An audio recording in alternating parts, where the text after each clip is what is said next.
My wife announced at dinner, "I'm getting my tubes untied. My ex-lover wants kids now." Assuming I'd raise them, I said, "Follow your heart." Then I filed for divorce and froze my assets. Her lawyer called me 2 hours after the surgery. If anyone had asked me that night how my marriage was going, I'd have said rock solid. 15 years with Clarissa, 12 married, 0 drama. Our life was the kind of suburban sitcom people pretend to envy. Decent jobs, 2 cars, a nice house with a mortgage we didn't cry over, and a vacation fund that actually existed. We didn't have kids by choice, and Clarissa was the one who made that choice sound romantic. "Let's travel. Let's live," she said back then, 5 years into marriage.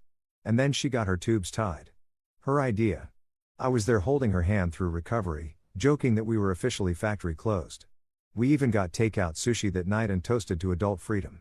So yeah, I thought we were solid, which is why over spaghetti one random Thursday night, my wife dropped a bomb that made me rethink every life decision I'd ever made. "I'm getting my tubes untied," she said just like that, like she was announcing a new haircut. I laughed mid-bite, thinking I'd misheard. "Come again," she smiled, twirling her fork through the pasta like she was auditioning for a cooking show. I said, "I'm getting my tubes untied." "Why in God's carb-loaded name would you do that?" I asked. She dabbed her mouth with a napkin. "Because Trent wants kids." "Trent," I repeated, slow and suspicious. "Trent, who?" She blinked innocently. "My ex. You remember him?" Oh, I remembered him. Tall, skinny, thought his unfinished tattoo sleeve made him edgy. The kind of guy who'd call himself an entrepreneur while living in his mom's guest room. I hadn't heard that name in years. I set down my fork. "Clarissa, please tell me this is a prank." "No prank," she said cheerfully, sipping wine. "We've been talking for months. He realized he made a mistake ending things. He wants to try again and have a family with me." For a second, the world went quiet like the universe itself had hit pause to watch me implode. My brain just blue-screened. "So," I finally said, "Trent, your ex wants kids, and your solution is to undo a medical procedure you begged me to support 5 years ago." She nodded utterly calm. "Yes, I thought you'd understand." "Oh, I understand plenty," I said. "But walk me through this insane logic. You want to have kids with Trent? Does that mean I'm supposed to help raise them? Because unless I missed a chapter, I'm still your husband." She smiled like she'd rehearsed this speech. "It doesn't have to be complicated. You make good money. And Trent's getting back on his feet. We could raise the kids together. He'd be like a fun uncle." "A fun uncle." I almost choked. "A fun uncle with DNA privileges." "Perfect." I leaned back in my chair, staring at her like she'd sprouted antlers. "Clarissa, do you hear yourself? You're telling your husband that your ex wants to rejoin the program and I'm supposed to fund season 2. She frowned. "Don't be dramatic." "Sweetheart," I said slowly. "You just told me you're planning to have a baby with another man while still married to me. Drama's kind of built in." She sighed, annoyed that I wasn't clapping for her emotional evolution. "I thought you'd be supportive. You've always said you want me to be happy." "I did," I said. "But I was assuming your happiness didn't involve untying surgical knots and resurrecting Trent the unemployed." She crossed her arms. "You're being small-minded." "Small-minded? No, Clarissa. Small-minded is thinking this pasta is dinner. What you're doing is staging an emotional hostage situation." She rolled her eyes and muttered something about me not getting it. I picked up my fork again, twirled some spaghetti, and decided to go out with grace or sarcasm. "Clarissa, you should absolutely follow your heart." Her face softened instantly. "Really? Absolutely?" I said, nodding. "Follow it wherever it leads you." She smiled, that same radiant smile she used to flash when we booked a beach trip. "Thank you, honey. I knew you'd understand." "Of course," I said, standing and grabbing my plate. "But when your heart packs up and moves in with Trent, don't expect my wallet to come along." The smile vanished. "Excuse me." "You heard me," I said, rinsing my plate in the sink. "You can follow your heart, your dreams, your nostalgia, but not on my dime." She slammed her fork down. "You're being cruel." "Cruel?" I laughed. "Clarissa. I paid for the factory shutdown. Now you're asking me to sponsor the grand reopening under new management." Her face twisted in disbelief. "You're making this ugly." "No, I'm just refusing to make it stupid," I said. For a long minute. She just stared at me, tight-lipped, stunned, maybe even embarrassed that her pasta confession hadn't gone viral for bravery. Then she said, "You know, Trent listens. He supports me." "Yeah," I said, grabbing my jacket. "Because he's unemployed." He's got plenty of time to listen. That's what happens when your workday ends before breakfast. She glared. You're jealous of what? His free time or his delusion? Her nostrils flared. You'll regret this attitude probably, I said, walking toward the door. But at least I'll be regretful and solvent. I left her there at the table, half-finished wine glass, half-eaten pasta, and a look that screamed, I didn't plan for this to backfire. I drove around for an hour just trying to make sense of it. I mean, who does that? Who wakes up one day and says, you know what would spice up my marriage? A baby with my ex-boyfriend. When I finally pulled back into the driveway, the house was dark except for the glow of the TV. Clarissa was on the couch watching some reality show about polyamory. Irony died that night. She didn't look up when I came in. I'm sleeping in the guest room, she said. Perfect. I said it'll be less awkward when you start video chatting your baby daddy. Grow up, Luke. She snapped. You're overreacting, Clarissa. I said, if I told you I wanted to start a family with my ex, how would you react? That's different, she said immediately. How? Because men don't get it. Trelation, logic doesn't apply to you. She grabbed her blanket and stomped upstairs. I just sat there in silence, staring at the TV. Some guy on the screen was crying because his wife wanted a third partner. I almost laughed. Buddy, I muttered. At least she warned you before the spaghetti. That night, I barely slept. Every time I closed my eyes, I heard her voice saying, he wants to try again and have a family with me. Each word echoed like someone dropping bowling balls onto my sanity. I thought about every vacation, every anniversary, every dumb couple selfie we'd ever taken, and realized all of it could be undone over a bowl of marinara and misplaced nostalgia. By 3 a.m., I'd made up my mind. This wasn't a midlife crisis. This was a full-blown demolition. Clarissa wasn't looking for love. She was looking for an audience. And I was done being the co-star in her soap opera.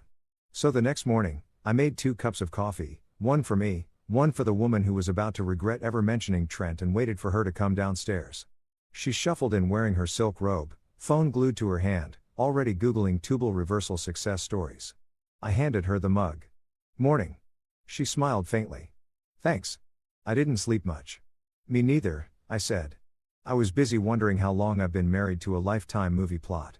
She sighed. Luke, don't start. I'm not starting, I said. I'm just recalculating my exit strategy. Her eyes narrowed. You're not seriously thinking about leaving over this.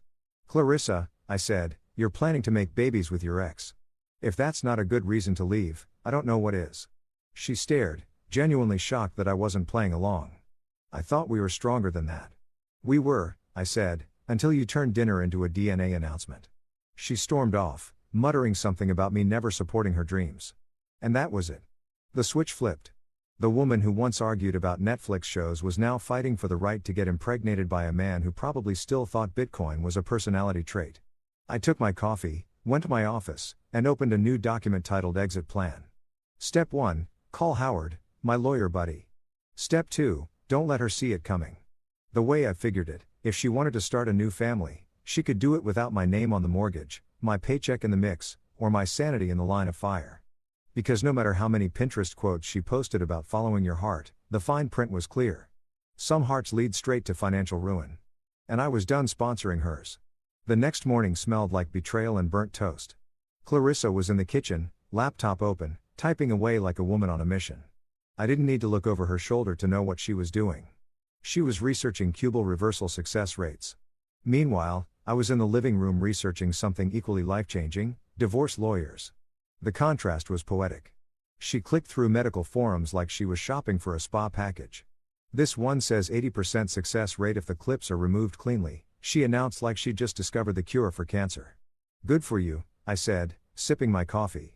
Just make sure you find a model that accepts emotional insurance because I'm out. Clarissa didn't laugh. She was too busy taking notes. There's a private clinic in Atlanta that does it faster. $1,800 for expedited surgery. Expedited? I asked. Are you expecting a coupon for babies? She ignored me.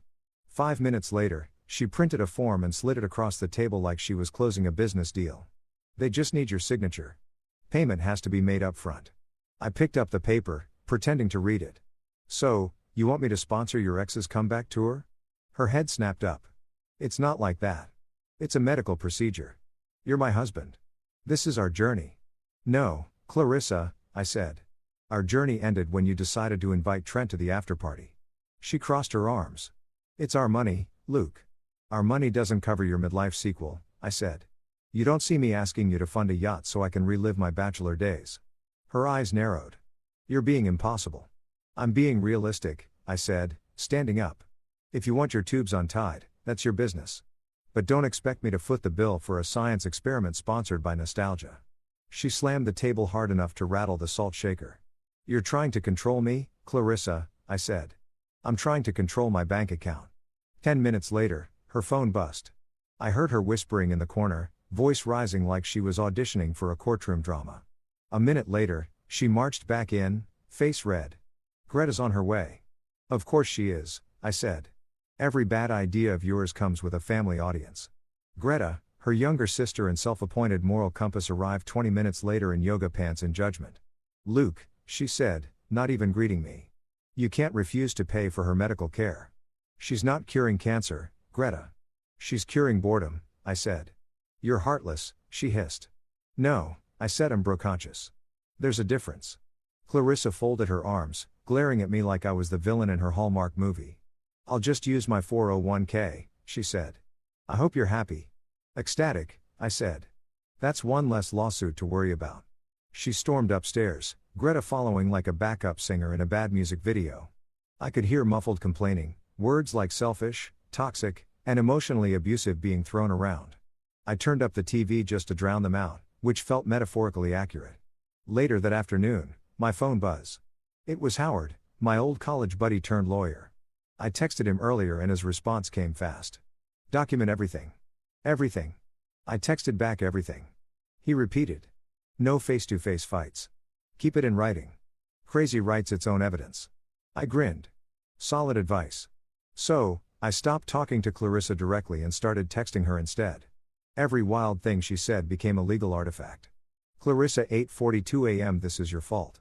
If you'd been more emotionally available, I wouldn't have reconnected with Trent. Me. 8:45 a.m. Noted. Emotional unavailability now officially cheaper than surgery. Clarissa. 9:12 a.m. You're punishing me for wanting happiness. Me. 9:15 a.m. Just ensuring your happiness has its own payment plan. She didn't respond after that. Probably Googled if sarcasm was admissible in court. 2 days later, she came home with a folder labeled pre-op. I was on the couch eating cereal straight from the box. Don't mind me, I said, just enjoying my last week as the irrelevant husband. She set the folder down. You're such a child. And yet, I said, I'm still more mature than the woman trying to reboot her ex with my cash. She ignored me and called someone on speaker. Hi, Janet, she said. Yes, my husband's being difficult about the payment. The name hit like nails on glass. Janet Whitfield, her friend, and worse, a divorce attorney. Janet's voice came through the phone. Professional and smug. Clarissa, if he's withholding financial access, that could be considered coercive control.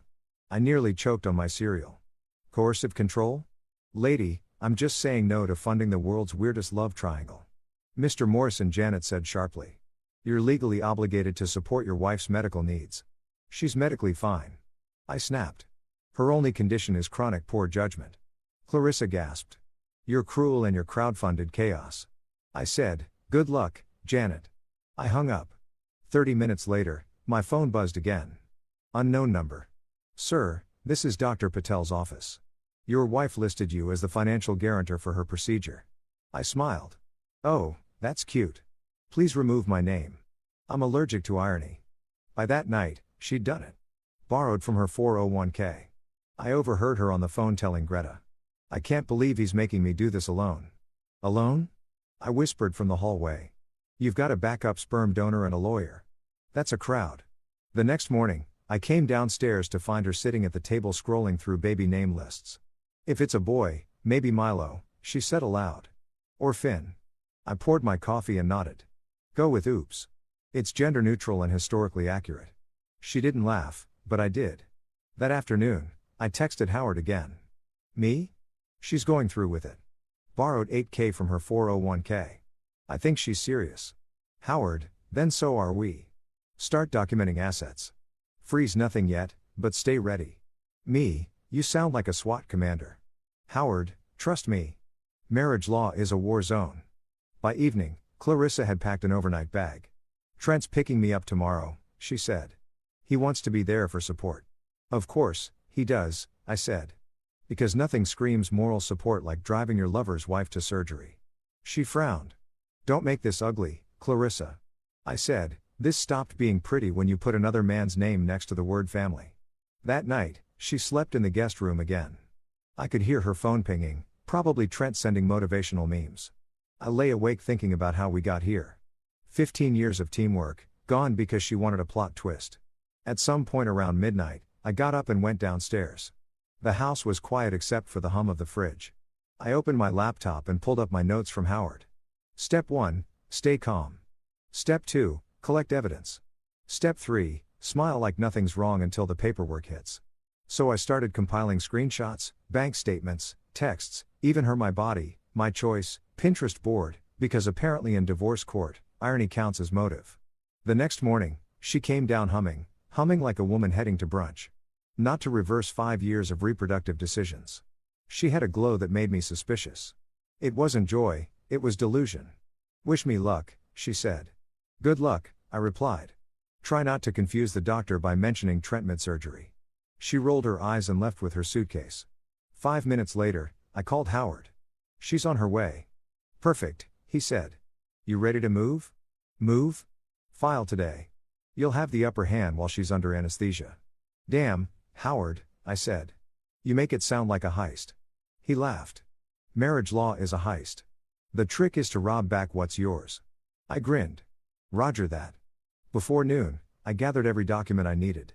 Marriage certificate, property deed, bank records. I texted Clarissa one last time. Me, good luck with your surgery. Don't worry about the bills. You're officially independent now. Then I drove to Howard's office. He already had the paperwork printed, neatly stacked with tabs like a war plan. Sign here, he said. I signed. My hand didn't even shake. Congratulations, Howard said, shaking mine.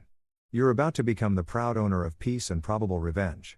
I walked out of his office feeling lighter.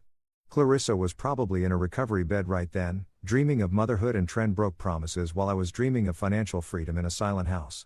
When I got home, I poured myself a drink, toasted to my lawyer, and started mentally preparing for round 2 because something told me Clarissa wasn't done yet. She never was. Sure enough, my phone buzzed 2 hours later.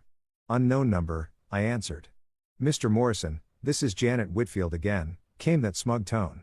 You froze the joint account while Clarissa was in surgery. Yes, I said cheerfully. Timing's poetic, don't you think? That's financial abuse, she barked. No, I said. That's asset protection. Google it. Then I hung up. It was the first time in weeks I'd smiled without guilt.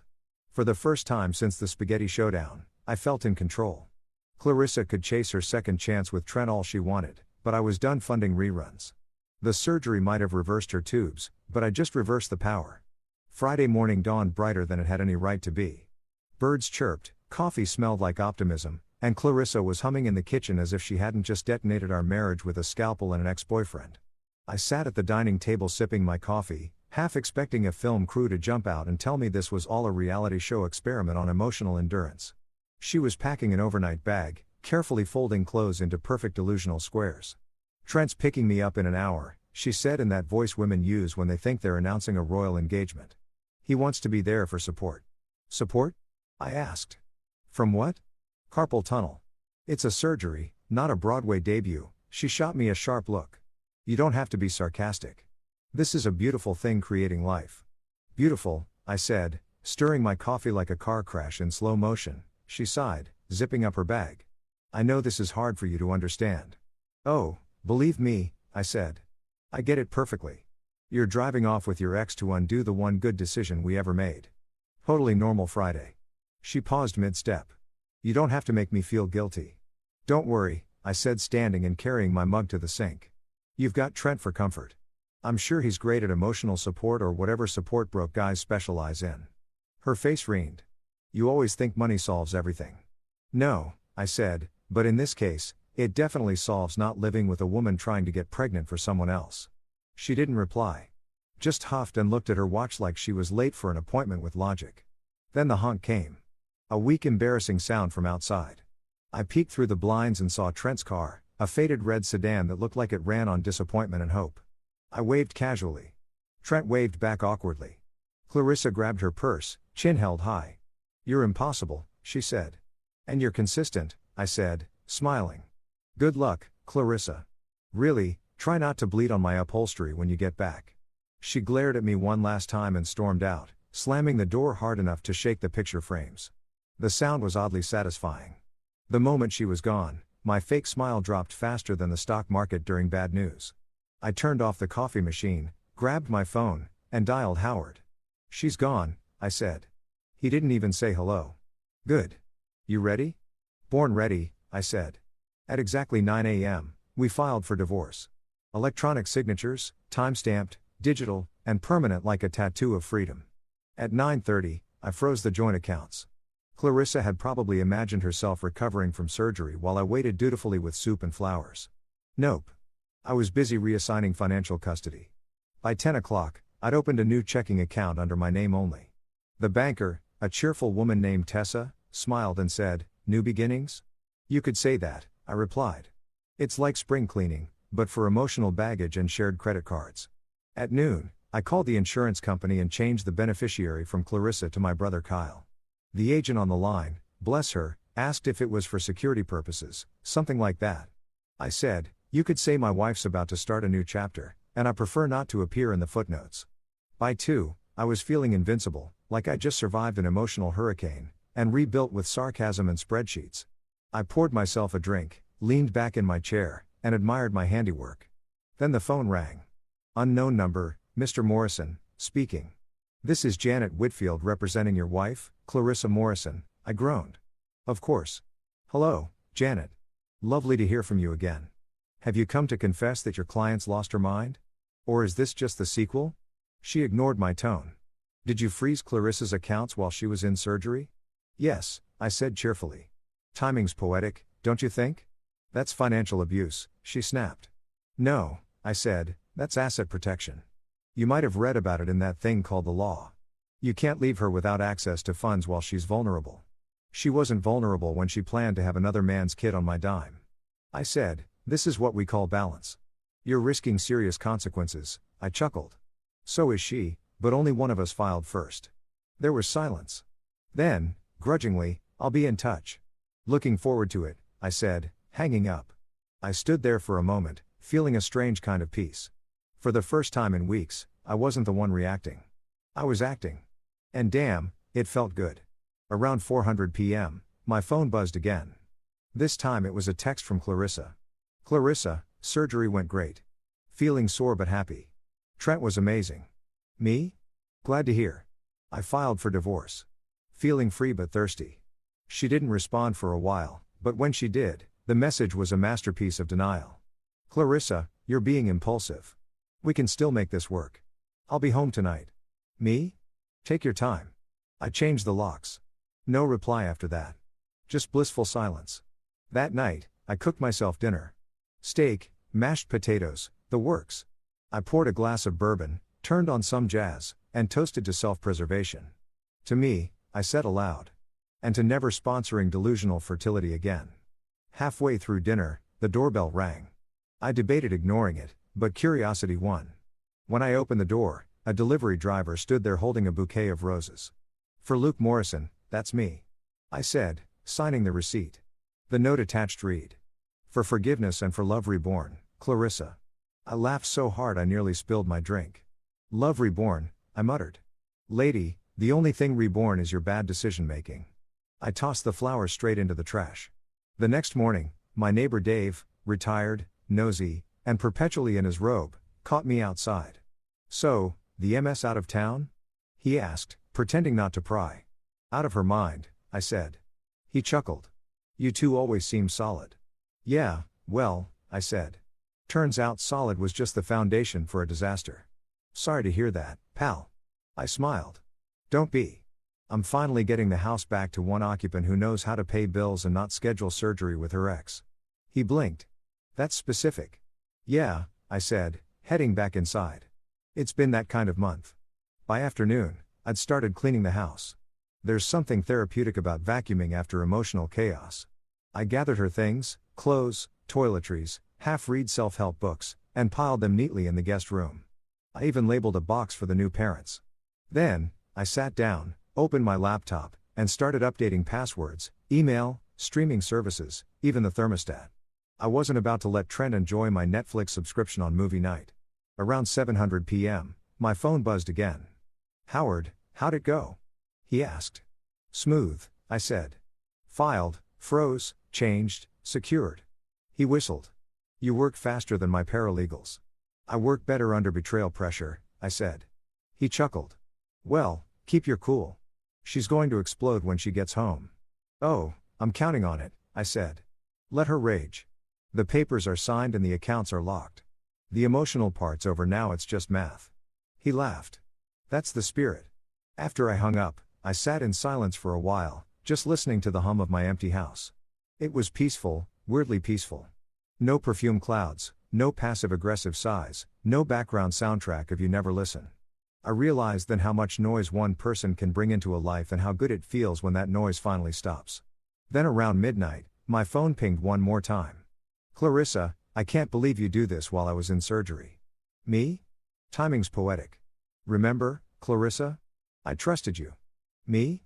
You trusted me to pay for your ex's baby. That's on you." She didn't reply. Just sent a single broken heart emoji an hour later. I stared at it for a moment before turning off my phone. For the first time in months, I slept through the night without waking up angry or anxious. The calm had finally come.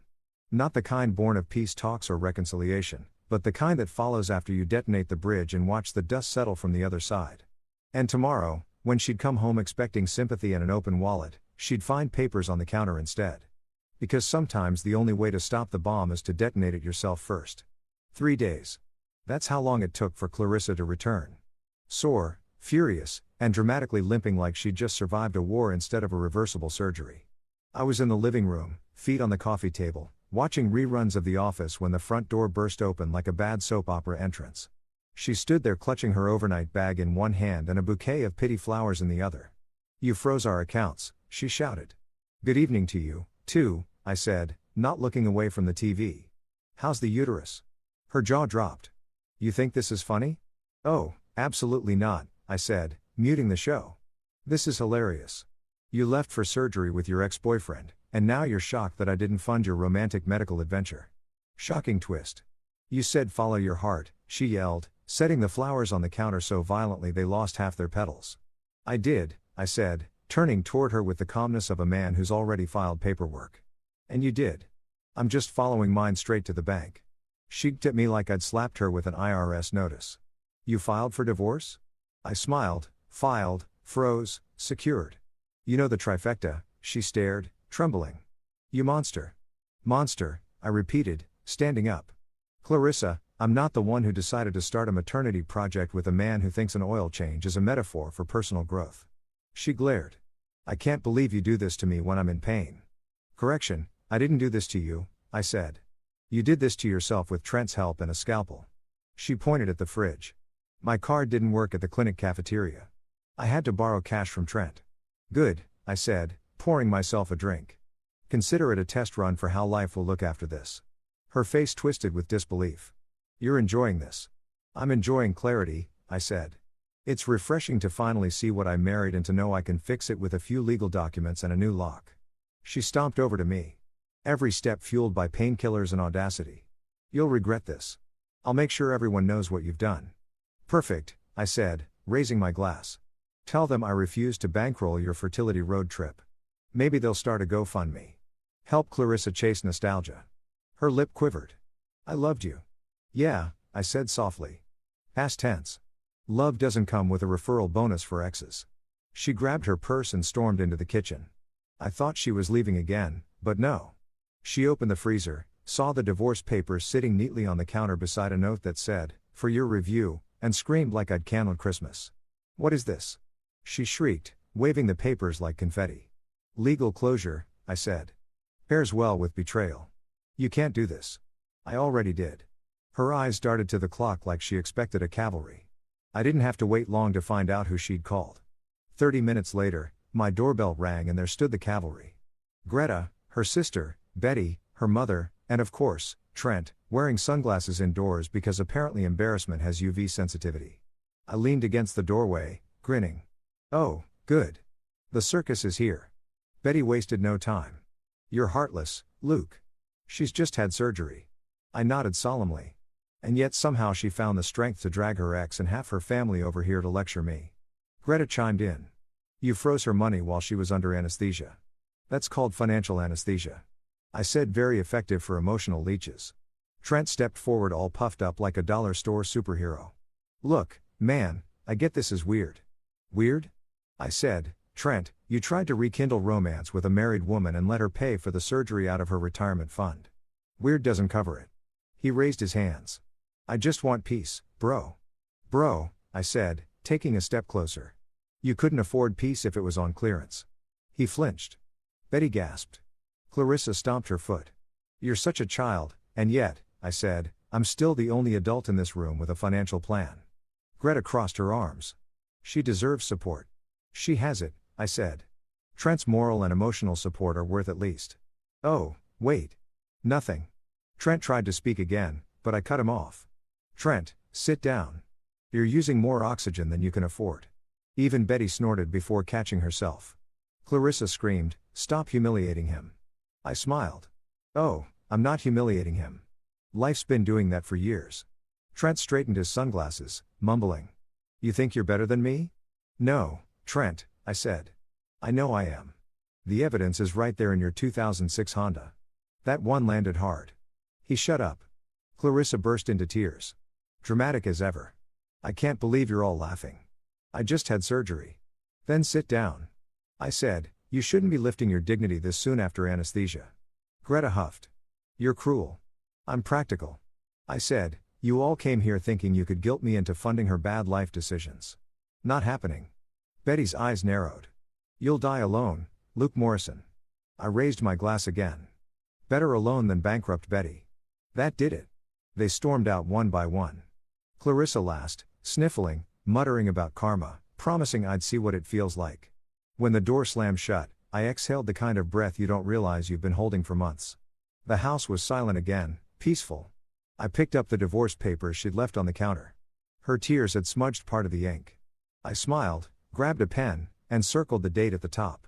Memorable Friday, I muttered, marking the day I dodged generational stupidity. Later that night, I texted Howard. Me? She came home, brought the entire cast of Bad Decisions. The reunion.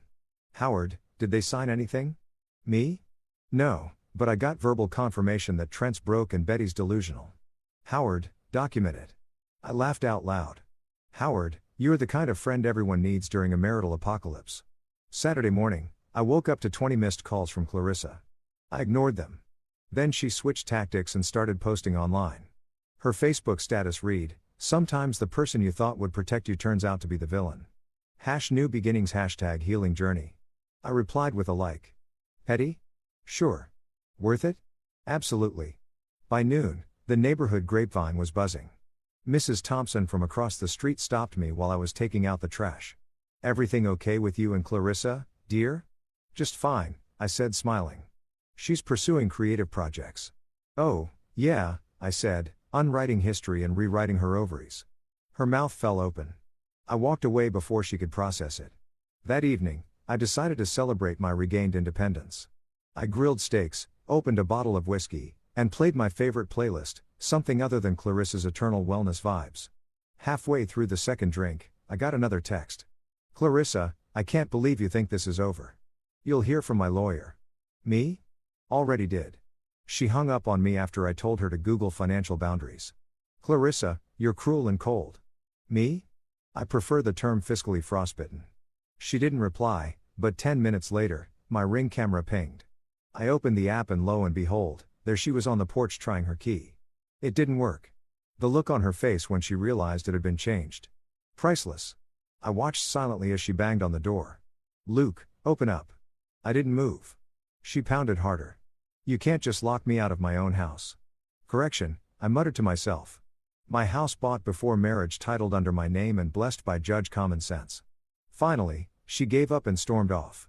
15 minutes later, Greta posted on Instagram, some men show their true colors when you're at your weakest. Hashtag family hashtag justice for Clarissa. Howard texted me the screenshot before I could even see it. She's going public, he wrote. Me? Good. Every comment is a free character witness for my defense. And I was right. The post blew up, but not in her favor. Her cousin Marcy commented, "Wait, didn't she cheat on him with that barista guy years ago?" Someone else replied, "And now she's with her ex again." Yikes. By midnight, the post was deleted. I slept like a baby. Sunday morning, I woke up to quiet sunlight, strong coffee, and the realization that the worst part was over. No more late-night arguments. No more passive-aggressive notes about the laundry. No more living with someone who thought chaos was character development. Just me, my house, and my freedom. I looked at the empty chair across from mine, where she used to sit during breakfast, tapping her phone, and pretending to listen. And for the first time, that silence didn't sting. It felt earned because when Clarissa followed her heart, she thought she was chasing love. But what she didn't realize was that I'd already followed mine right out of her story. And damn, it was the best trip I ever took. Monday morning started the way all modern disasters begin, with a notification ping. I was still in bed halfway through a dream involving peace and bacon when my phone buzzed like it owed me rent. I blinked at the screen and saw the words that strike fear into any man's heart. Clarissa Morrison has posted a new status. Great. My ex-to-be had gone public. I clicked it because of course I did. There it was. A long self-righteous paragraph framed by pastel emojis and enough hashtags to choke a marketing intern. Some men can't handle when a woman chooses her own path. Hashtag MaBodyMe choice, hashtag healing after toxicity, #brave not broken. Underneath were comments from her personal fan club, mostly yoga friends, old coworkers, and that one aunt who calls everything inspirational. The comment section was a war zone of misplaced sympathy. Stay strong, sis. Flexed biceps, medium skin tone, sparkling heart. You're glowing through the pain. Men never appreciate a queen. I was about to scroll past when I saw a familiar name pop up in the thread. My friend Tony, nicknamed Teeth, because his smile could blind satellites. Teeth commented, "Didn't her path lead back to Trent the unemployed?" Faced with tears of joy, asking for a friend, I laughed so hard I spilled my coffee. It was like watching someone set off fireworks in a yoga studio. Within minutes, Clarissa deleted the post. Guess enlightenment has limits when it comes to being roasted online. By noon, I figured I was in the clear. That's when my lawyer buddy Howard called, cackling. "You've gone viral on the family law forums." He said, "What?" He sent me a screenshot. Apparently, Clarissa's divorce attorney, Janet Whitfield, had filed an emergency petition for temporary spousal support. Translation: Clarissa wanted money for a life, she torched herself. She's demanding alimony, the house, and future child support, Howard said between laughs. Future? What? I said. She's not even pregnant. Yeah, he said, chuckling. That's a first for me. She wants financial support for hypothetical children she plans to have with another man. I might frame this petition. I rub my temples. Please tell me the judge will laugh her out of the courtroom. Oh, we're definitely getting a reaction, Howard said. Pack popcorn. The hearing was scheduled for Friday, but in true Clarissa fashion, she couldn't wait that long. Wednesday morning, she showed up at mediation with Trent in tow. I almost didn't recognize him. He'd clearly dressed for the part, wearing a wrinkled blazer, 2 sizes too big, and sneakers that had lost the will to live. Clarissa, meanwhile, strutted in like a martyr, her outfit screaming, "Respect me," while her expression whispered, "Pity me." The mediator, a weary man named Mr. Hoffman, who looked like he'd seen every brand of marital stupidity, sighed before we even started. "All right, folks," he said. "Let's try to reach a civil resolution." Clarissa folded her arms. "There's nothing civil about abandonment." I leaned back. "Clarissa, you weren't abandoned. You left emotionally months ago, physically last week, and financially the day you let Trent drive you to surgery." Trent cleared his throat. "That's not fair, bro. We're all human. We make mistakes. Speak for yourself." I said, "I make spreadsheets, not mistakes." The mediator held up a hand. "Mr. Morrison, let's stay focused. Mrs. Morrison, you're seeking spousal support and partial ownership of the marital home, correct?" "Yes," she said. "Shinhai. I sacrificed years supporting him while he built his career." I laughed out loud. "You mean the years you spent binge-watching reality TV and calling it emotional labor?" She glared. "I kept our home." "Yeah, like Airbnb." Guests came. Chaos followed. Nothing stayed clean. The mediator sighed. "Mr. Morrison, Please. Fine, I said, crossing my arms. Let's get to the child support part. Who exactly am I supposed to be supporting? Clarissa smiled like a magician, revealing her trick. My future children, the mediator blinked. I'm sorry. I plan to have children with Trent, she said proudly, patting his hand. And I'll need help financially while I recover and adjust. The room fell silent. Even the clock on the wall paused out of disbelief. Finally, the mediator said, Mrs. Morrison, are you suggesting your current husband pay for your future children with another man? She nodded. It's only fair. I helped Luke build his life. He can help me start mine. The mediator looked at me, then at Howard, then back at her like he was trying to confirm this wasn't a prank. Then perhaps, he said slowly. Mr. Garrison, he glanced at Trent, should support you. Trent, bless his confused soul, said, my art isn't about money. Howard nearly spit his coffee. Neither is my patience, I said. The mediator stood up, rubbed his forehead, and muttered, we're adjourned. I walked out of that building feeling like I'd just survived a master class in lunacy. Clarissa stormed past me to the parking lot, hissing, you think this is funny? Yes, I said. Tragically funny, like a clown car on fire. Trent jogged after her, mumbling something about energy alignment. I watched them go, shaking my head. Somewhere, Karma was taking notes. The next morning, Clarissa posted again. Apparently, she hadn't learned from the last digital fiasco. This time, she uploaded a selfie with Trent, her arm in his, captioned, love always wins. #fresh starts #new journeys. The comment section was brutal. Someone wrote, didn't she just have surgery last week? Another said, isn't that her married name still? Heath dropped another gem. She should # funereal alimony payments. It got 200 likes in 10 minutes. Clarissa deleted that one, too. Later that afternoon, she tried calling me twice. I let it go to voicemail. When I finally listened, she was crying. Luke, she said, voice cracking. You don't have to make this cruel. You know, I've always loved you. I just want to be a mother, I sighed for a moment. I almost felt sorry for her, almost. But then I remembered how she'd smiled when she said, Trent wants kids with me. And that pity evaporated like cheap perfume. I texted Howard. Me. She's playing the sympathy card. Howard, classic move. Stay quiet. Don't text her back. Me. Already didn't. Howard. Good. Let her dig her own hole. She's using Facebook as a shovel. By evening, my phone buzzed again. A new number. I picked up Luke Morrison speaking. This is Channel 9 News. We're running a segment on unconventional divorce cases. Would you be open to an interview? I blinked. You're kidding. Not at all. The reporter said, we found the filing fascinating, especially the clause about child support for unborn children from another relationship. It's quite groundbreaking.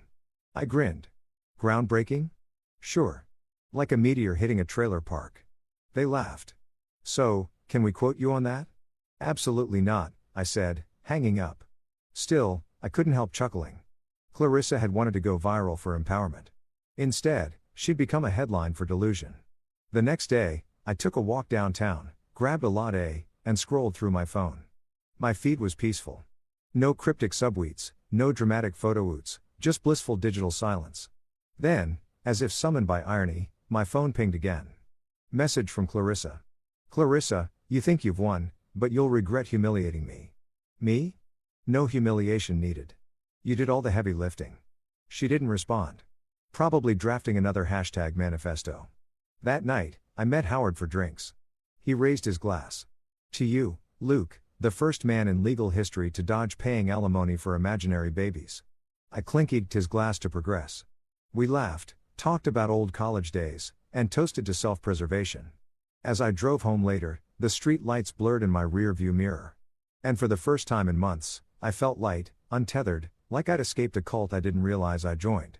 I pulled into my driveway, the porch light flickering like a quiet applause, and thought about all the ridiculousness of the last few weeks, the Facebook posts, the hashtags, the courtroom circus. And somehow, amid the chaos, it hit me. Clarissa had given me the best gift ever, perspective. Because sometimes the line between love story and lawsuit is just one hashtag away and I wasn't about to get tagged again. If karma ever gave out medals, Clarissa would have taken gold in bad timing. Monday morning, I was halfway through a breakfast burrito when my phone buzzed with a text that read, "You changed the locks." I almost choked laughing. Of course I did, I typed back. "You changed the husband. Seemed fair. 5 minutes later, a car pulled into the driveway. Her car. Then a second one. Trent's rusty Honda Civic followed right behind, dragging its muffler like it was ashamed to be there. I didn't even flinch. I just sat on the porch with my coffee like I was hosting a live episode of The Real Ex-Wives of Suburbia. Clarissa got out first, dramatic as ever, wearing sunglasses the size of dinner plates, one arm wrapped in a brace like she'd just escaped a car crash. "You can't lock me out of my house," she yelled. I sipped my coffee. Correction, my house. Bought it before the wedding, paid every mortgage payment, and legally it's mine. You just contributed emotional chaos and scented candles. Trent got out next, puffing his chest like he thought he was auditioning for cops. "You heard her, bro. Let her in." "Trent," I said calmly. "You don't even have the right to be on my property. Technically, I could charge you for loitering and making bad life choices." Clarissa scoffed. "We'll see about that." And she wasn't kidding. She dialed 911 right there on the lawn like it was her personal customer service line. "Hello? Yes. My husband locked me out of my marital home. Yes, I live here. He's being emotionally abusive." I nearly choked. Emotionally abusive. I made coffee and ignored you. That's called self-care. 10 minutes later, a patrol car rolled up. 2 officers stepped out. The kind of guys who looked like they'd seen every brand of domestic circus imaginable. One of them glanced between us and sighed, already tired. "All right, folks. What's going on?" Clarissa launched into her story like a contestant on America's Got Lies. "He froze my accounts. He changed the locks. And now he's trying to leave me homeless." The officer turned to me. "Sir, is that true?" "Mostly," I said, "except the homeless part. She's got a new boyfriend right there. He can house her in his art studio or whatever magical treehouse broke people live in." Trent tried to speak, but the officer raised a hand. "Sir, please, one at a time." I handed over my folder, the deed, the prenup, and Howard's note with sole property, highlighted like divine scripture. "Here's the ownership, premarital asset. Lock for my safety after repeated harassment." The officer flipped through the papers, nodded, and turned to her. "Ma'am, this looks pretty clear. This isn't a criminal issue. It's civil. You'll need to take it up in court." Clarissa's face twisted. "You mean he can just keep me out?" "Yes, ma'am," the officer said. "For now?" "Yes," I smirked. "Would you like me to print you a copy of the keyhole for reference?" Trent muttered. "You think this is funny?" "I think it's educational," I said. "Welcome to adult consequences." Clarissa stomped her foot like a toddler denied ice cream. "You'll regret this." "Maybe," I said. "But at least I'll regret it from inside my house." As they drove off, I called Howard. "Round 1-1. She brought the cops." He laughed. "Let me guess. Officer told her it's civil." "Word for word." I said they even looked like they wanted popcorn. "Good. Now file for exclusive residence." "Done yesterday." I said, waiting for the hearing. "Well," Howard said, "she'll probably retaliate." And oh, did she? That evening, I came home from work to find a bright yellow notice taped to my door. "Temporary restraining order, pending hearing." I burst out laughing so hard the mailman across the street stared. I took a photo and texted Howard. "Called it." He replied, "Don't panic. They hand those out like candy." "What's she claiming?" I scanned the fine print. "Says I threatened her maternal destiny." There was a full 30 seconds of silence before his reply. "What the hell does that even mean?" "No idea," I said. "Maybe she's trying to trademark the phrase," he sighed. "Don't worry, we'll squash it." 2 days later, we were in court. Clarissa showed up in a maternity dress. Not pregnant, just dramatic. Trent was beside her in another one of his creative professional outfits, meaning the same wrinkled blazer and paint-stained jeans. The judge, an older woman who looked like she'd rather be golfing, stared at the paperwork for a full minute before saying, "Mrs. Morrison, are you currently expecting a child?" Clarissa beamed. "Not yet, but hopefully soon." The judge blinked. "With Mr. Morrison?" Clarissa's face lit up with that tragic optimism she was famous for. "With Mr. Garrison?" The judge slowly removed her glasses. "Then you can expect elsewhere." I swear I heard Angel sing. Howard leaned over and whispered, "Game set. House." The judge continued, "Restraining order denied. Exclusive residence granted to Mr. Morrison. Mrs. Morrison, you are ordered to vacate immediately and refrain from returning until further proceedings." Clarissa gasped. "He manipulated the system." "Ma'am," the judge said flatly. "The system's fine. You're just bad at it." Even Trent winced. When the gavel hit the block, I wanted to cheer, but I didn't. I just smiled calm and smug, the smile of a man who just won the emotional Super Bowl. Outside the courthouse, Clarissa turned on me. You think you've won, but this isn't over. Oh, it's very over. I said, you can't even pick a court outfit without delusion. You wore a maternity dress to a property hearing. Trent stepped forward, trying to puff himself up again. We're building a future, man. You can't stop love. Love? I asked. Trent, you're a 38-year-old man who paints beach sunsets for Instagram likes. You can't even stop your car from leaking oil, Clarissa gasped. You're cruel. No, Clarissa, I said. I'm free. They stormed off. I took a deep breath and looked up at the courthouse steps, sunlight hitting my face like divine approval. It felt like closure, or at least halftime in a very stupid game. When I got home, I changed the locks again just for sport, then ordered a pizza. Half pepperoni, half poetic justice. I watched a movie, laughed too loud, and slept better than I had in months. The next morning, my neighbor Dave came over with his coffee mug. Heard you won in court, he said. The whole block's talking about it. Small town rumor mill works fast, I said. Clarissa was outside your house yesterday crying and yelling about fertility rights, he said, shaking his head. The mailman filmed it. He's got like 2,000 views already. I grinned. Guess I'm finally internet famous. Dave chuckled. Man, you're handling this like a champ. Dave, I said after being married to that drama tornado courtrooms feel like spas. That weekend I got an email from Howard officially yours. Deed and title reaffirmed. Case closed for now. I poured a drink, opened the blinds, and looked around my house. My house. No emotional landmines, no background sighs, no toxic optimism, just quiet. But quiet never lasts. Monday morning, there was a knock at the door. I opened it to find Trent again. This time, holding a cardboard box. What is it now? I asked. He shifted awkwardly. Clarissa wanted me to get her stuff. I raised an eyebrow. Let me guess. She's too emotionally fragile to face the locks she doesn't own, he shrugged. I don't want to get in the middle, bro. Too late, I said, and handed him a neatly packed box I'd already prepared labeled Clarissa's bad decisions. He took it, confused. What's in it? Her leftover mail, some hair products, and a few unfinished dreams. He frowned. That's messed up, man.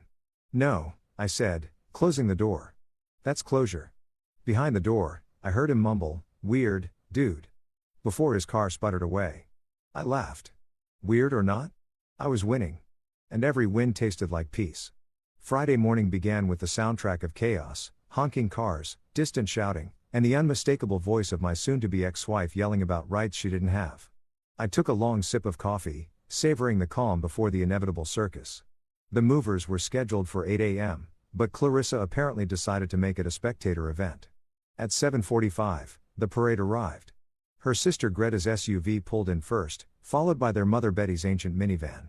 And because the universe has a dark sense of humor, Trent's sad little Civic bringing up the rear duct tape holding his bumper together like an emotional metaphor. Clarissa hopped out of the front seat, waving her hands dramatically. We're here to collect my belongings, she announced as if I were supposed to salute. I nodded. Perfect. The boxes are ready by the door. Try not to take anything that belongs to reality. Betty stepped forward, holding her purse like a shield. You can't talk to her that way. She's been through trauma. Trauma, I said, raising an eyebrow. She had elective surgery and a delusional boyfriend. She's not a war veteran. Greta gasped. You're heartless. No, I said I'm healed. There's a difference. That's when I revealed my secret weapon. 2 off-duty cops I'd hired for the day standing on the porch sipping coffee. Officer Reynolds and Officer Jenkins. Good guys, no nonsense and definitely not in the mood for dramatics. Reynolds nodded politely. Morning, ma'am. We're just here to keep things civil. Clarissa blinked. See civil? You called the police. I shrugged. You called them last time. I figured I'd return the favor, but with snacks and supervision. Trent, ever the self-proclaimed peacemaker, stepped forward. Listen, man. Let's not make this hostile. We just want her stuff. Then let's do this quickly. I said, there's a pizza place 2 blocks down that delivers common sense. Maybe stop there on your way home. Greta rolled her eyes. We'll start with the TV. Reynolds cleared his throat. Ma'am, the TV is on the husband's property inventory. Clarissa pouted. We picked it together. Yeah, I said at Best Buy with my debit card. I even remember the day she wanted the one with the voice control because she said she was tired of pressing buttons. Funny how that became a theme in this marriage. Greta muttered. Wow. Petty, much petty. I said, no, Greta. Petty is me labeling her boxes Bad Decisions Volume 1 to 3. That got a snort from Jenkins. Even Reynolds cracked a smile. Clarissa pointed to my grandmother's antique dining set next. That's mine, too. I held up a receipt. Bought it at Grandma's estate sale with my money. But I helped pick it, she cried. So what? You also picked Trent, and I'm not claiming him. Trent started to say something, but stopped when Reynolds gave him a look that said, don't. Then came the real showdown, Clarissa's jewelry box. She lifted it like it was a trophy. These were anniversary gifts, she said triumphantly. Correct, I said. Gifts from me to you. Enjoy them. That's called closure. She blinked, confused. You're letting me keep something? Sure, I said. I'm not cruel. Besides, it's costume jewelry. I wouldn't want the pawn shop laughing at you and your boyfriend. Betty gasped. Luke Morrison, you are a vile man. Thank you, Betty, I said. I strive for consistency. Then, like a slow motion scene in a bad movie, Trent reached for my flat screen TV. I didn't even say a word, just nodded toward Jenkins. The cop's voice boomed. Put it down, sir. Trent froze. TV halfway off the wall mount. He looked like a toddler caught stealing cookies. I was just helping. Help by breathing less. I said. He obeyed, instantly setting it back. Clarissa whirled on me. You think you've won, don't you? Oh, I know I have, I said. You're the one moving out of a paid-off house into a borrowed apartment with a guy whose biggest investment is in vape pans. Greta muttered. You'll die alone. I smiled, probably, but surrounded by peace, good credit, and no Facebook posts with hashtags. Betty wiped fake tears. How can you be so cold? She's your wife. Correction, I said. She was my tax deduction. Big difference. Clarissa's face went red. You'll regret this when I rebuild my life. I raised my cup of coffee.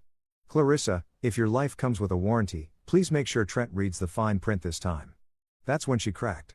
Full meltdown, she stomped. She cried. She even threw one of her scarves dramatically into the air. It fluttered down onto my porch like the flag of defeat. Reynolds sighed, taking notes. Ma'am, please calm down. He stole my future. She screamed. I crossed my arms. I didn't steal it. I just stopped financing it. Trent tried again because apparently he never learns. Look, man. We don't want drama. We just Trent, I interrupted. You showed up at another man's house with his wife, tried to take his TV, and are currently holding her purse. You're drama. Even Reynolds couldn't suppress a chuckle. After 2 exhausting hours, they packed what little she could claim, clothes, a few kitchen items, and that jewelry box. I handed her the final envelope, the official property settlement terms. She ripped it open, read the first line, and gasped. $73,000. That's it. That's it. I said, you get the cash. I get my sanity. Fair trade. That won't even cover the surgery, she shouted. Then consider it a cautionary tale, I said. She glared at me, tears streaming down her face. You're a terrible man, Luke Morrison. Maybe, I said. But I'm a free one. When the last box hit the backseat of Greta's car, I leaned against the porch railing and exhaled. Well, I said to Reynolds and Jenkins. Gentlemen, I appreciate the crowd control. Reynolds nodded. Seen worse. At least no one threw a shoe.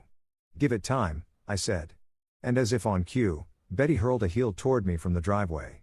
It missed by a mile, clattering harmlessly against the walkway. Jenkins laughed. You called that? I know my audience, I said. Finally, the cars rolled away, leaving a trail of exhaust and misplaced confidence. I stood there watching them go. The sun hitting my porch like a spotlight on the last act of a tragedy. I'd already survived.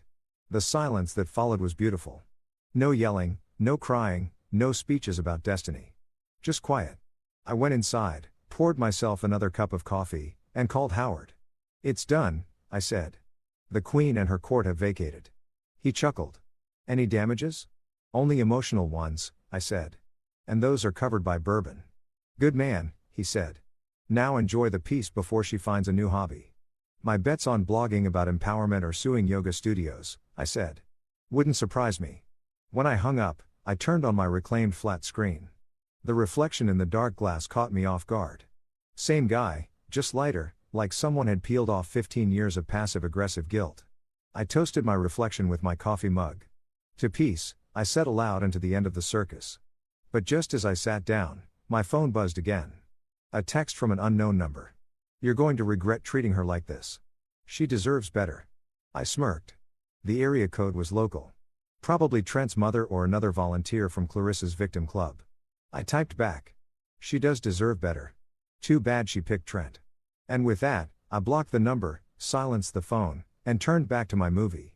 For the first time in years, I watched a film from start to finish without hearing someone complain about the plot, the lighting, or how toxic masculinity ruins cinema. It felt like therapy, cheap, effective, and dramery. By midnight, I was lying in bed, staring at the ceiling, listening to the quiet hum of my freedom. The house felt lighter. The air smelled cleaner. Maybe it was the absence of Clarissa's essential oils. Maybe it was just peace. Either way, it was perfect. And as I drifted off to sleep, one thought kept echoing in my mind. I didn't lose a wife. I lost a liability. 3 days. That's how long it took for Clarissa's new happily ever after to start cracking like cheap foundation. I wasn't surprised. It was only a matter of time before the fairy tale turned into a cautionary podcast. But I didn't expect the first call to come from her sister, Greta, of all people. It was Tuesday evening and I was halfway through my steak when my phone lit up. Greta. Normally, I wouldn't have answered if the house were on fire, but curiosity beat caution. "Luke," she said, voice tight. "Greta," I said, "what an unpleasant surprise." "Don't start," she snapped. They're living with me." I grinned. "You, Clarissa, and Trent, what a sitcom. What's it called?" "Three Losers and a Couch." "Don't be a jerk," she said. "I'm serious. He won't work and she keeps talking about baby names. She's not even pregnant." I nearly choked on my steak. "Oh, this is better than TV. Please go on." "She's losing it," Greta muttered. "She sits around all day watching fertility vlogs and crying. And Trent, God, he's been painting in my garage. Says he's working on a vision board for creative abundance. He owes me rent." "Greta," I said, trying not to laugh. "You invited them in. You bought the ticket. Enjoy the ride." "I didn't invite them," she hissed. "She showed up crying about you and how you stole her dreams. I didn't know she was bringing the clown." I laughed so hard I had to mute the call for a second. "Let me guess. Trent told you he just needed a few weeks to get on his feet."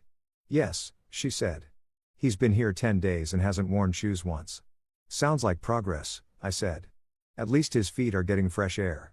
"This isn't funny," Greta said. "You should see her. She's not the same.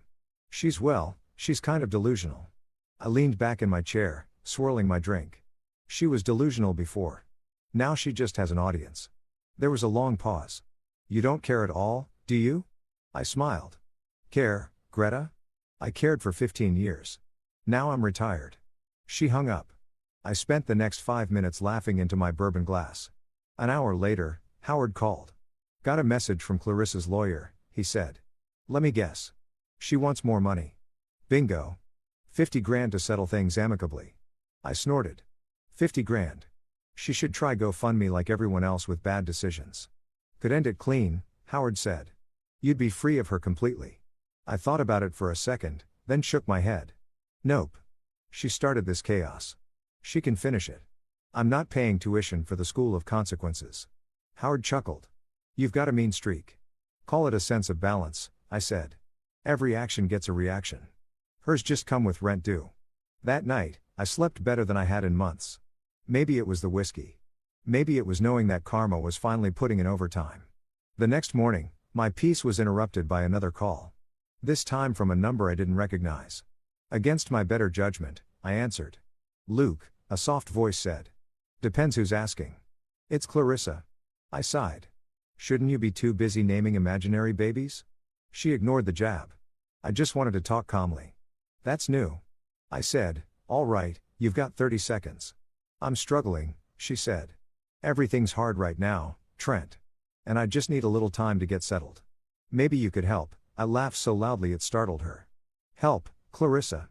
I already helped. I didn't press charges when you stole half my peace of mind." "You're being cruel," she said softly. "And you're being predictable," I replied. "What do you need?" "Money, food, a therapist with industrial strength patience." She sniffled. Just some understanding, Clarissa. I said, I understand perfectly. You left a stable marriage for a broke artist who thinks acrylic paint is a retirement plan. I'm just not funding that understanding. Fine, she snapped. Enjoy your empty house. I am, I said cheerfully. It's quiet, clean, and doesn't cry over baby names. She hung up. Later that day, Greta texted me. You were right. He's useless. She's losing it. This is a nightmare. I replied, welcome to my last 3 years. Greta sent another message an hour later. He tried to sell one of her handbags for gas money. Artistic initiative. I texted back, man's a visionary. I didn't hear from her again that week, but the gossip traveled fast. By Thursday, the neighborhood grapevine, specifically my neighbor Dave, had updates. Heard from my wife that Clarissa is staying with her sister, he said, leaning on the fence.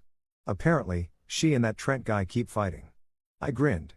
Can't imagine why. Nothing bonds a couple like shared delusion and financial collapse, Dave chuckled. You're cold, man. No, I said I'm free. It just looks like cold from a distance. That night, I poured myself a drink and thought about it. Clarissa had everything. Security, comfort, a husband who didn't cheat or gamble or vanish for weeks. And she traded it all for a man whose idea of ambition was an Etsy page that hadn't made a sale since 2018. You couldn't script a better downfall if you tried. Friday morning, Howard called again. She's desperate, he said. Janet just emailed me. Clarissa wants to negotiate privately. Says she's reconsidering everything. I laughed. Translation, Trent asked her to split the electric bill. Want me to schedule a meeting? Sure, I said. But tell her to bring Trent. I want to see what remorse looks like in sandals. The meeting was set for Monday. I spent the weekend polishing the house. Literally. There's no joy like cleaning a home free from chaos. I rearranged the furniture, added a few new photos of friends and family, even replaced the old rug she used to hate. It felt symbolic, every inch reclaimed. When Monday came, I wore my favorite suit and my best smile. They arrived 10 minutes late, looking like they'd lost a fight with reality. Clarissa's hair was messy, her makeup barely hanging on. Trent wore a shirt that said Dreamers Build Tomorrow and sneakers that should have been retired 2 presidents ago. Howard greeted them politely, but I didn't bother pretending. Clarissa, I said. Trent, welcome to adulthood. She frowned. I didn't come here to be insulted. Good, I said. Then this will be quick. Howard handed her the updated settlement terms. No changes. She skimmed them, her face falling. You won't even consider helping me get back on my feet. Clarissa, I said, I paid for 15 years of your stability. You used it to buy chaos. You're on your own 2 feet now. Use them. Trent looked up from his phone. She's been through a lot, man. I grinned. So have I. Difference is mine doesn't involve painting motivational quotes on driftwood. Howard coughed, trying not to laugh. Perhaps we should adjourn. We did. Clarissa left in tears. Trent trailing behind like a lost puppy. When the door closed, Howard said, You sure about not taking the deal? 50 grand and it's done. I smiled. I don't negotiate with self-inflicted disasters. He raised his glass of water in mock salute. To the unbothered, to the unaffordable, I corrected. That night, Greta called again. She's back here. He left. I blinked. Left? As in, gone? Greta said took her last $500 and ran off with some yoga instructor from his art class. I burst out laughing. You can't make this up. She's devastated, Greta said. Keeps saying she should have stayed with you. I grinned. Finally, something we agree on. Don't gloat, Greta warned. I'm not gloating, I said. I'm celebrating karma's punctuality. Greta sighed. She wants to talk to you. Tell her to send a postcard, I said, hanging up. Then I poured myself another drink, sat back, and turned on the stereo. Jazz filled the house, smooth and effortless. Outside, the world kept spinning. Chaotic, dramatic, messy. But inside, peace. Pure uninterrupted peace. And I wasn't about to trade it for anything. Not love, not nostalgia, and definitely not a second round of Clarissa's fairy tale gone feral. Friday afternoon, the sun was shining, birds were chirping, and I was 3 sips into a perfectly good bourbon when I saw the shape of a familiar disaster marching up my office hallway. I didn't need to check the security feed. The way my receptionist's smile died told me everything. Clarissa was back. She burst through the door like she owned the place, wearing oversized sunglasses and fake confidence. I'm pregnant, she announced, arms crossed like she just won a debate. I stared at her for a long moment, waiting for the punchline. When it didn't come, I leaned back in my chair. It's been 3 weeks, Clarissa. What did you use? Express shipping. Her jaw tightened. The doctor said, it's possible. Sure, I said. So is time travel, but I don't see you in a DeLorean. She ignored me. I'm serious, Luke. I'm pregnant and I need your help. I raised an eyebrow. Help? What kind? Emotional, financial, or comedic relief? Because I'm fresh out of the first two. She slammed her purse onto my desk. You're not funny. This is your responsibility, too. I blinked. Mine? Clarissa? We haven't been within 6 feet of each other since the great spaghetti betrayal. I'm not Jesus. I don't do immaculate conceptions. Her voice cracked. You think this is easy for me? Trent left. He couldn't handle the pressure. I smirked. Pressure of what? Paying rent? Holding a job? Basic hygiene? She glared. You're cruel. I'm observant. I said, so, let me get this straight. You had surgery 3 weeks ago. Your boyfriend bailed. And now you're telling me you're pregnant. What's next? Virgin births and crowdfunding. Her lips trembled. The baby's innocent. I nodded slowly. So is my checking account, and I intend to keep it that way. She gasped like she expected me to leap across the desk with a declaration of eternal support. Instead, I poured myself more bourbon. Clarissa sniffled. I thought you'd at least care. Care? I said. You spent months treating me like your financial plan B, Clarissa. Now that plan A is gone, you're suddenly sentimental. She looked down, voice shaking. I made mistakes. I leaned forward. You made a PowerPoint of mistakes.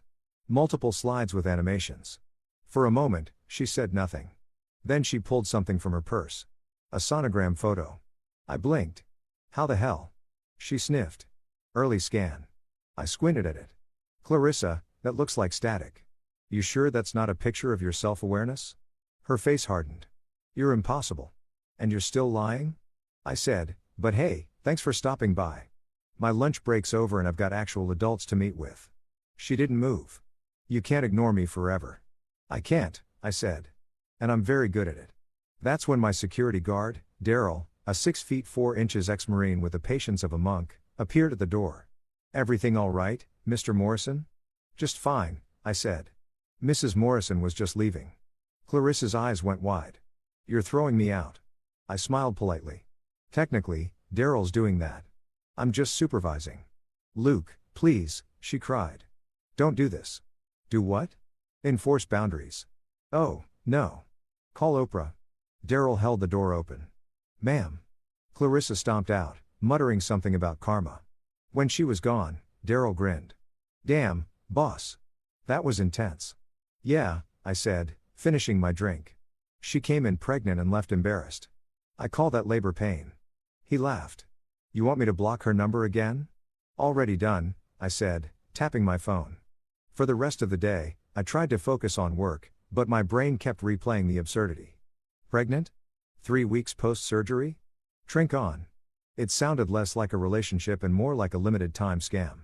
By evening, I was back home grilling steak on the patio when my phone buzzed again. Unknown number. Against my better judgment, I answered, Luke, it's Greta. Oh, good. I said, tell me it's about the apocalypse and not your sister. She hesitated. Clarissa is saying you humiliated her at your office. I didn't humiliate her.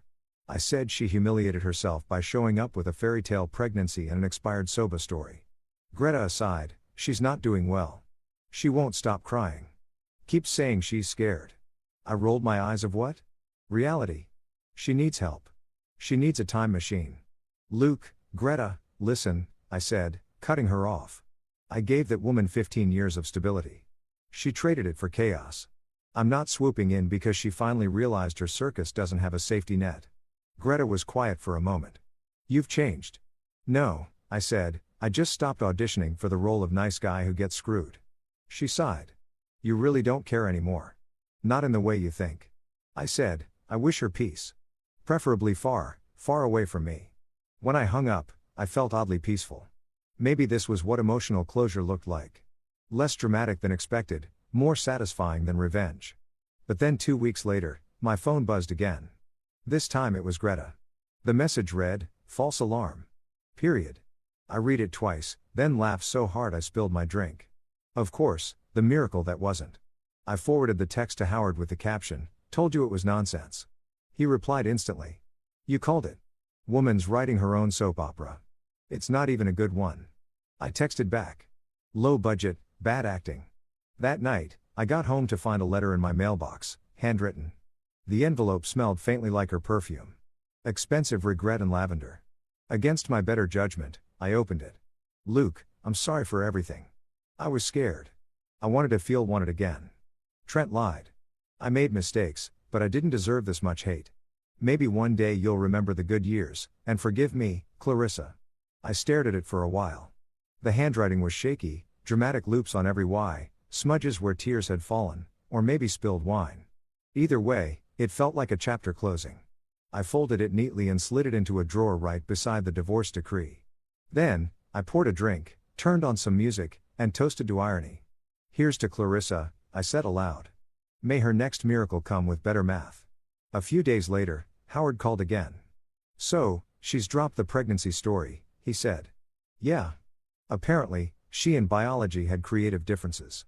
He chuckled. "Any new drama?" "Not yet," I said. "But give her Wi-Fi and wine, and I'm sure we'll see a Facebook essay soon." We both laughed. The next week, Greta called again, her voice oddly calmer. "She's talking about getting therapy," she said. I nodded to myself. Good. Maybe her next relationship will involve less surgery and more sense. "She wanted me to tell you she's sorry." "I bet she does."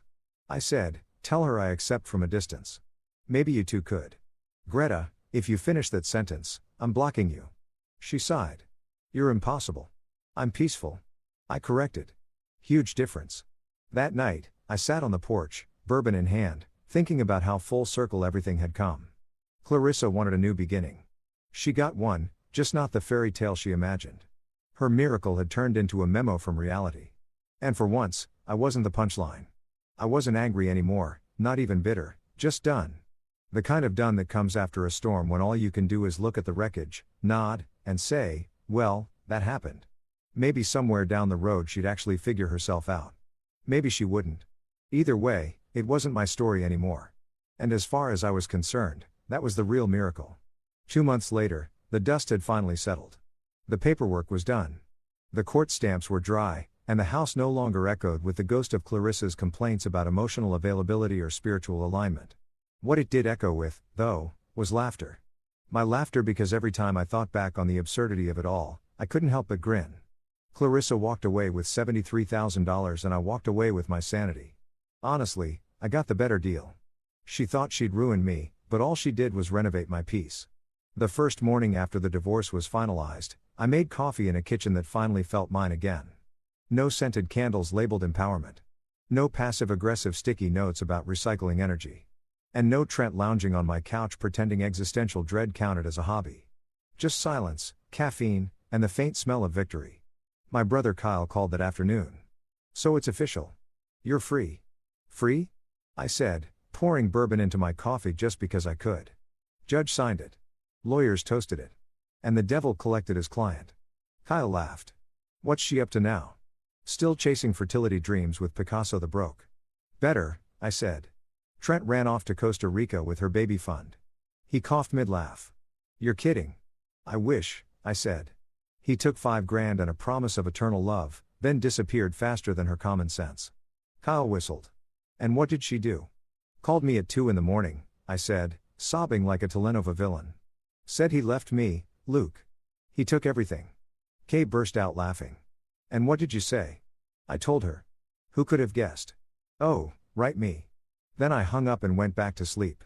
That was 2 weeks ago, and I haven't heard from her since. Well, unless you count the Christmas card she sent last night. The envelope was shiny gold with glitter that looked like it was designed to make my carpet hate me. The front said, "Thinking of better times, maybe new chances." I opened it against my better judgment. Inside was a photo of Clarissa in a Christmas sweater standing beside a sad little tree. No Trent, no Greta, no baby bump, just her and regret, both looking tired. The note read, "Hope you're doing well. I've been reflecting.